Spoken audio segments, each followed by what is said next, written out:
역동적인 일꾼이 되기를 소망합니다. 추수감사절이라는 것은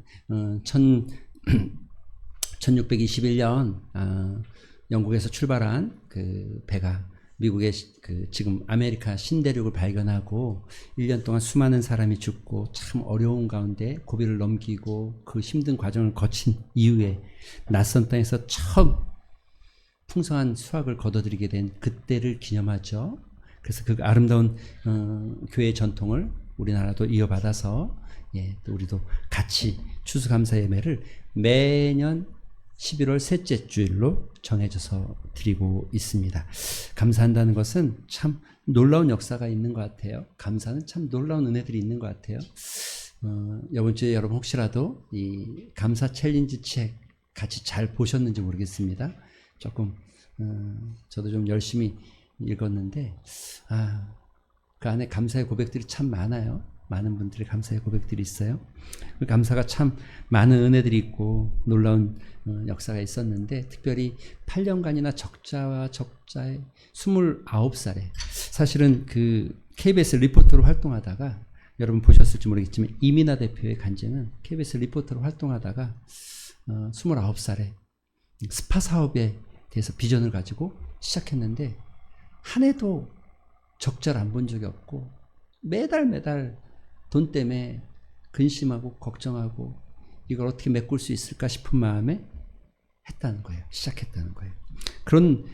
나날이 그런 삶을 살았다는 거예요. 사실 뭐 경험도 없고 자본도 없고 경영 지식도 없었던 터이기 때문에 그저 믿음으로 도전하고 시작했는데 정말 힘들게 하루하루를 보내는데 그런 가운데도 자기를 지킬 수 있었던 유일한 게 뭐였냐면 감사였답니다. 그런 현실 속에서도 감사를 고백했답니다. 그래도 오늘 내가 살아있는 게 감사하다. 그래도 오늘 내가 일할 수 있는 게 감사하다. 그래도 내 곁에 가족이 있고 형제가 있어서 감사하다. 그래도 무엇보다도 나를 구원해 주신 하나님의 사랑이 있고 예수 그리스도의 구원의 선물이 있어서 오늘 나는 감사하다. 하루하루를 이 감사로 버텼다고 합니다. 그런데 실제로 그런 감사의 고백들이 쌓여져서 그의 삶을 바꿨죠. 바꿔서 이제는 어엿한 16년 차 기업인이 되어졌고 재정이 이제는 넉넉해지기 시작해서 오히려 흘려보내는 삶을 살기 시작한 거예요. 8년? 이제 16년이 됐죠. 흘려보내는 삶이 살기 시작한 거예요. 심지어 탄자니아의 아주 아프리카의 마을에 그 어려운 마을을 자립시키기 위해서 그게 지원하고 그곳에 복음을 흘려보내고 교회를 세우는 일에 쓰임받는 것, 이게 너무 자기는 돌아보면서 감사하다는 거죠. 이런 일이 너무 감사하다. 감사가 그래서 그 이민아 대표의 고백서에 이런 표현을 해요. 감사가 내 삶을 바꿨다. 여러분 감사는 놀라운 은혜가 있고 능력이 있고 힘이 있습니다. 여러분 감사하는 삶이 되어지길 소망합니다. 작년부터 저도 감사를 하루에 한 가지씩 해보자 뭐 이런 마음으로 살아왔는데 올해도 좀 그런 감사를 좀 이어져 왔습니다. 그래서 올해는 이렇게 매일 성경에 청년들이랑 같이 하면서 매일 그 밑에 감사를 적어보는 훈련을 했습니다. 물론 뭐 어느 때는 좀 빼먹기도 하고 그렇죠. 또 좀 한 이틀치를 같이 하기도 하고 이런 적도 있죠. 그렇지만 빼먹지 않고 꾸준히 하려고 감사를 꾸준히 했습니다. 그런 마음으로 하루에 1,000원씩 1년 365일 모으면 좋겠다. 그래서 그런 감사가 모아졌다는 의미로 하나님 앞에 헌금, 추수감사 헌금을 드리면 가장 좋겠다 싶은 마음에 그렇게 추수감사 헌금을 드리기로 결정하고 또 올해도 그렇게 실행해 봅니다. 감사는 정말 여러분 놀라운 은혜가 있는데 그런데 여러분 우리가 이런 생각 한번 해볼 필요가 있어요. 진짜 내가 하나님께 드린 게 무엇일까? 우리가 땀 흘려 번 돈입니까? 아니면 열심히 일해서 얻은 소득입니까? 아니면 내가 너무 똑똑해서 이룬 어떤 성과, 성공의 어떤 열매입니까? 그렇게 생각하기 쉽죠. 내가 열심히 일했으니까 내 것. 그래서 하나님께 드리는 것. 내가 노력해서 이룬 것이니까 내 것. 그래서 하나님께 드리는 것. 그런데 여러분 이민아 대표의 간증도 그렇고 연미솔 대표의 간증도 그렇고 그들의 간증 속에는 그와 같은 고백들은 이루어지지 않더라고요. 오늘 저는 이 간증, 이 감사를 고백하면서 한 가지 우리가 꼭 기억해야 될 성경의 이야기들이 있고 오늘 말씀이 있는데 그 중에 이 오늘 여러분이 읽은 로마서 8장과 이 창세기 22장은 연결되어 있다고 보여집니다. 창세기 22장은 사건은 여러분 기억하십니까? 이건 아브라함이 이제 100세의 자녀를 낳고 모리아산에 이삭을 드렸던 사건입니다. 하나님께서 어느 날 아브라함에게 찾아오셔서 이렇게 말했죠. 너의 사랑하는 너의 아들, 너의 사랑하는 독자 이삭, 여러분 너의 아들이라고 그랬고 너의 사랑하는 자 독자라고 그랬고 이름까지 명확하게 빠져나갈 구멍이 없이 아주 가장 소중한 것을 드리라고 말하죠. 그랬습니다. 그렇게 하나님께서 요구하셨죠. 아브라함 이삭을 얼마나 사랑하는지 하나님 알고 계셨습니다. 25년 기다려서 받은 약속의 아들이었고 또 하나님께서 하나님께서 내 삶의 역사를 이어갈 축복의 통로로 주신 약속이었고 또 아브라함이 가장 귀한 보물이었습니다. 그럼에도 불구하고 하나님은 그 이삭을 요구했죠. 하나님의 요구. 가끔은요, 우리 삶에도 하나님의 이런 요구가 있을 때가 있습니다. 여러분. 그죠? 우리 삶에도 이런 요구가 있을 때가 있죠. 예. 아마 저도 그렇고 여러분도 그렇고 우리 삶에 이런 어떤 헌신 또는 어떤 내 능력이든 재능이든 내 어떤 시간의 헌신이든 물질이든 하나님의 요구가 있을 때가 있었을 것입니다. 어떤 사람에겐 돈일 수도 있고 어떤 사람에겐 명예일 수도 있고 자녀일 수도 있고 건강일 수도 있고 사업일 수도 있죠. 하나님이 묻는 건 한 가지죠. 너가 나보다 더 사랑하는 것이 무엇이냐? 너가 나보다 더 의지하는 것이 무엇이냐? 라며 그것을 요구할 때가 있다는 거죠. 그런데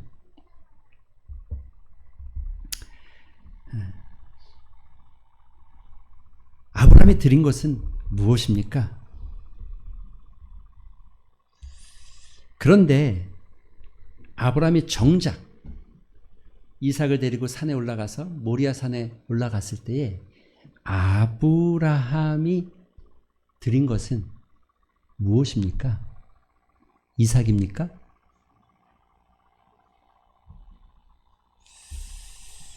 예. 아브라함이 10절에 보면 22장 10절에 보니까 손을 내밀어 칼을 들고 아들을 잡으려고 하는 그 순간 하나님께서 개입하시기 시작합니다. 그 순종할 때 하나님께서 아브라함을 향해서 외치죠. 아브라함아, 아브라함아, 그 아이에게 손대지 말아라. 그리고 하나님께서 이제 너가 나를 믿고 나를 신뢰하고 나를 경외하는 줄 알겠다. 그리고 뒤를 돌아보니까 여러분 뭐가 있어요? 수풀에 걸려있는 어린 양이 있었다는 거죠. 여러분 지금 아브라함이 하나님 앞에 예배 드리고 있습니다. 제사 드리고 있습니다. 그런데 누구의 것으로 드리고 있습니까? 하나님이 준비해 주신 것, 하나님의 것으로. 내가 준비한 게 아니라 하나님이 준비한 하나님의 것으로 예배 드리고 있었다는 것이죠. 여러분 생각해 보시기 바랍니다. 그 순양이 갑자기 그 시간에 느닷없이 그 뿔이 거기에 걸려가지고 오도 가도 못하고 거기에 왜 있었겠습니까? 이미 하나님께서 여러분 아브라함을 향해서 준비해 놓으셨다. 이게 뭐라고요? 여호와 이레라는 거예요. 이게 여호와 이레라는 거예요. 번제할 어린 양이 어디 있습니까? 라고 여러분 이삭이 아브라함에게 물어볼 때 아브라함이 이렇게 고백해요. 하나님께서 준비하실 것이야.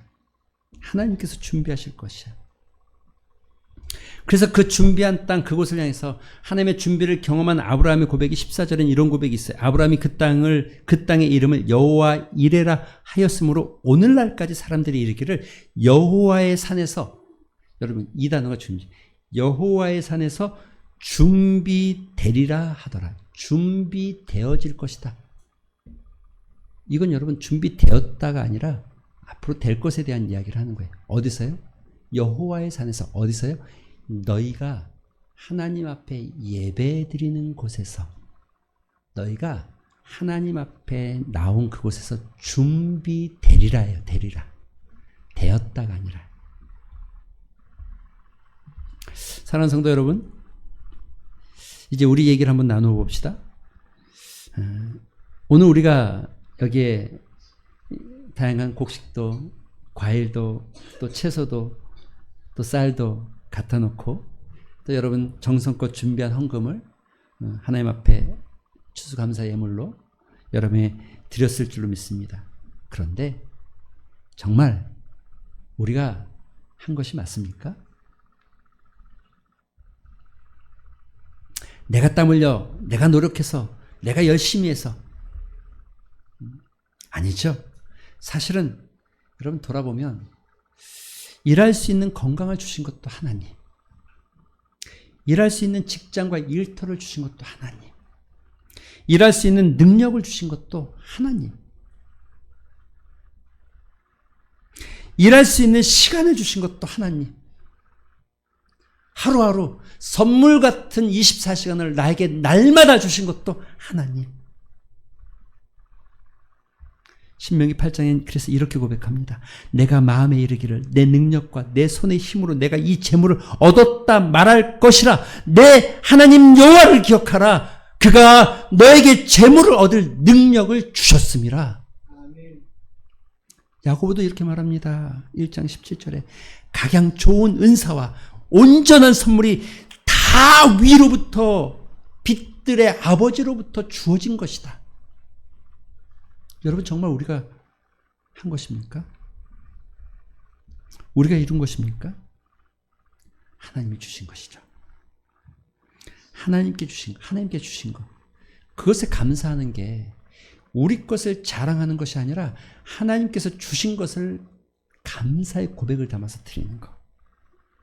주신 것은 엄청 많은데 그 중에 작은 것을 감사의 고백을 담아서 드리는 것. 이게 감사고 이게 추수감사 아니겠습니까? 그런데 여러분, 이런 여호와 이레를 경험하는 사람들은 어떤 사람들입니까? 이런 여호와 이레를 경험할 수 있는 사람은 누굽니까? 아브라함이 이삭과의 이야기 속에서 우리가 배울 수 있는 건 이것입니다. 하나님께서 어느 날 이 아브라함에게 오셔서 너의 사랑하는 독자를 달라고 하실 때에 아브라함은 여러분 조금도 의심하지 않고 다음날 일찍 일어나서 하나님이 명하신 땅, 일찍 일어나서 하나님의 명하신 땅으로 나아갔다라고 말합니다.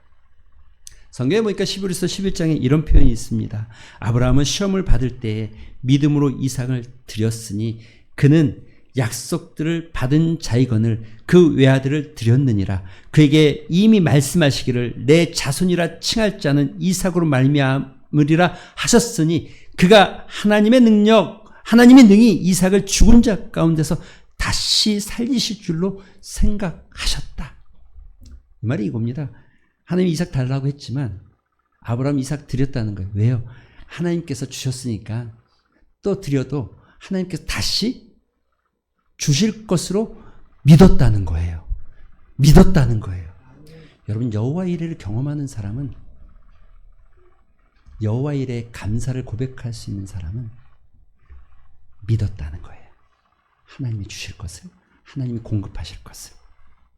그래서 그 아침에 믿음이 믿음으로 고백된 그 믿음이 순종으로 드러난 거죠. 그 아침이 이른 아침, 하나님이 지시한 땅, 내 마음대로가 아니라 하나님이 지시한 땅, 하나님이 말씀하신 그곳까지, 그 모습이 너무 잘 나타나 있는 것이 바로 여러분 아들과의 대화 아니겠습니까? 아버지, 불도 있고 나무도 있고 다 있는데 하나님께 드릴 번제할 어린 양은 어디 있습니까? 아브라함이 고백합니다. 하나님이 준비하실 것이야. 하나님 준비하실 것이야. 그리고 순종합니다. 산 꼭대기에 올라갔을 쯤 어린 양이 보였으면 얼마나 좋겠습니까? 그죠? 의심하지 않겠죠? 적당히 제단을 쌌을 때쯤 어린 양이 보였으면 얼마나 좋겠습니까? 그죠? 에이, 그래도 한 번 더 해보자. 아들을 붙잡아서 결박하고 제단 위에 올려놓았습니다. 그때쯤 어린 양이 보였으면 얼마나 좋겠습니까? 그런데 끝까지 하나님 순종하기를 보시죠. 칼을 들고 이삭을 향해서 내려치려는 순간까지 하나님은 순종을 보기를 원하십니다. 여러분, 순종은 하나님을 향한 신뢰고 믿음입니다. 그분이 내가 이삭을 드렸으나 죽은 자 가운데서 다시 살아나게 하실 것을 믿고, 내가 이삭을 드렸으나 또 다른 하나님의 축복이 주어질 것을 믿는 히브리서 11장의 약속을 믿었기 때문에,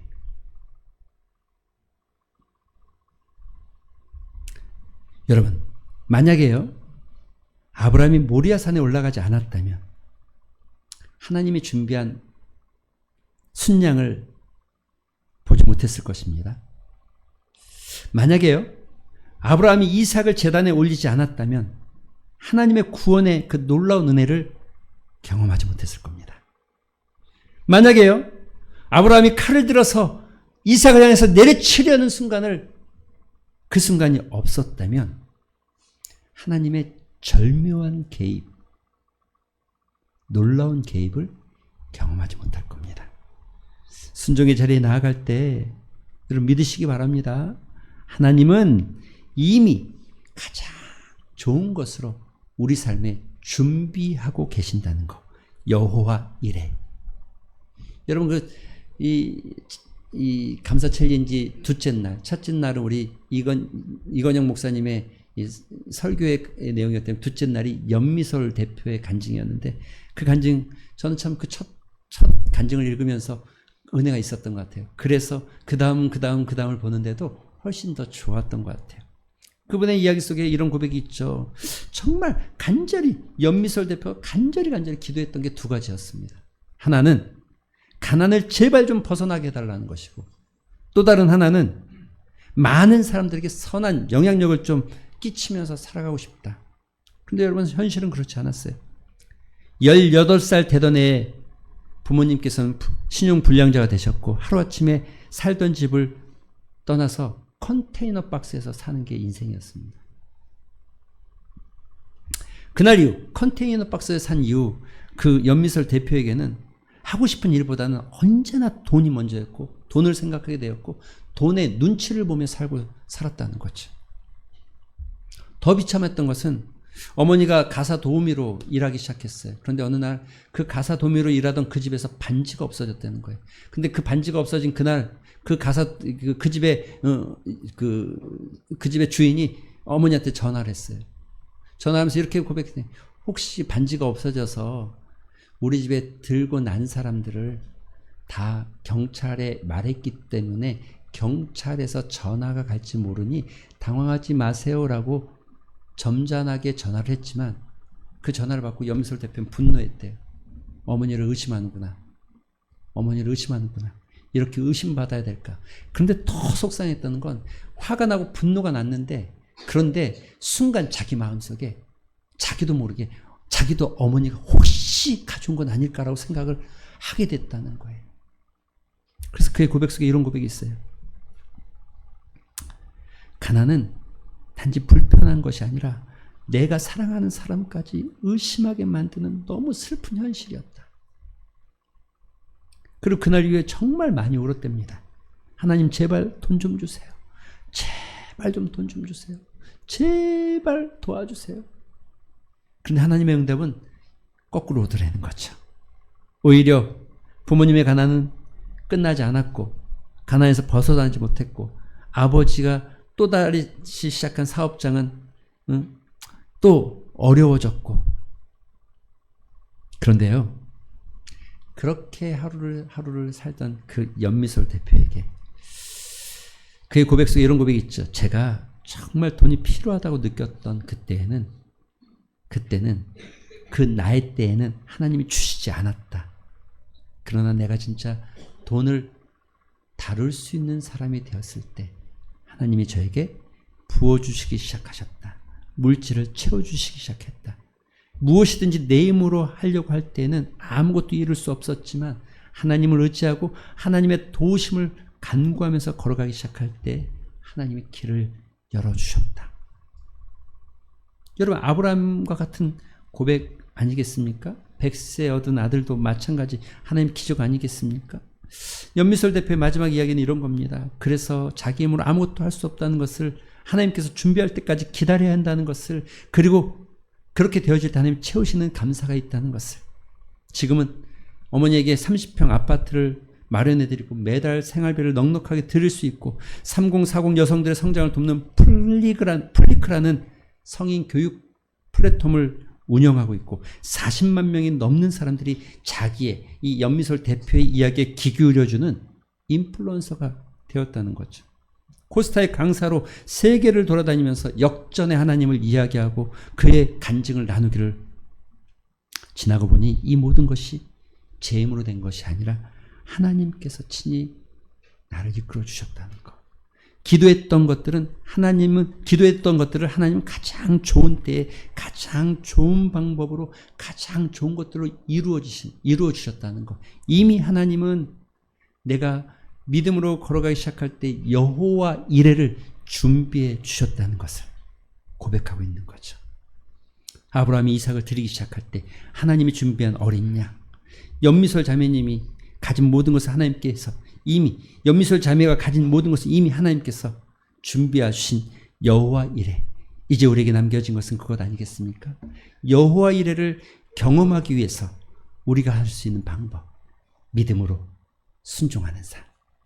이 아침에, 오늘 아침에 여러분에게 주님이 찾아오셔서 너의 가장 사랑하는 것, 너의 가장 아끼는 것, 너에게 하나밖에 없는 독자를 달라고 하실 때라도 우리는 오늘도 그 고백 안에 감사함으로 나아갈 때, 오늘 여러분 읽은 본문의 말씀이 이것 아닙니까? 여러분 본문의 말씀을 다시 한번 제가 읽어보겠습니다. 자기 아들을 아끼지 아니하시고 주신 그분께서 아끼지 아니하시고 우리 모든 사람을 위하여 내어주신 이가 어찌 그 아들과 함께 모든 것을 우리에게 주시지 아니하시겠느냐.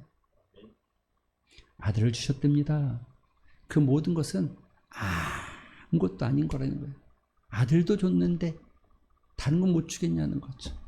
다만 믿음으로 우리가 걸어가기 시작할 때, 주님 뜻 가운데 거하기를 소망할 때, 물질을 쫓아가는 삶이 아니라 주님을 따라가는 믿음의 순종의 삶이 되어질 때 하나님이 채워지는 여호와 이레를, 그래서